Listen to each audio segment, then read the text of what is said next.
Чурбанова Алина, город Сыктывкар, Николай Васильевич Гоголь.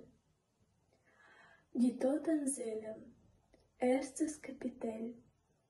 Durch das Tor eines Gasthofes der Provinzstadt NN rollte ein schmucker, leicht fahrender kleiner Wagen, wie ihn gewöhnlich Junggesellen zu benutzen pflegen, als der sind.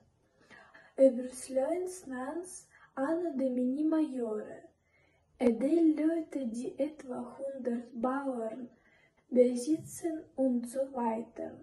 Mit einem Worte jene Klasse von Menschen, die man wohlgeborene Herren mittleren Ranges nennt. Im Wagen saß ein Herr von nicht gerade überwältiger Schönheit, aber doch von angenehmem Äußern. Er war weder allzu dick noch allzu dünn.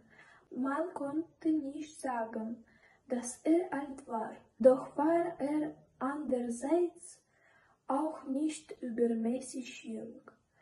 Seine Ankunft erregte in dem Gasthofe nicht geringste Aufsehen und war keinerlei Ereignissen begleitet.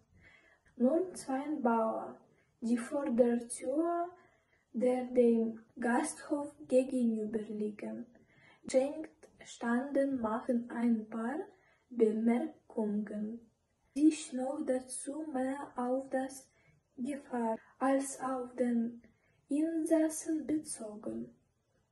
Sieh mal das Rad an, sagte der ein zum anderen.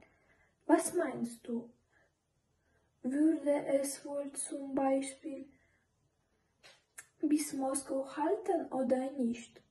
Gewiss, antworteten den anderen.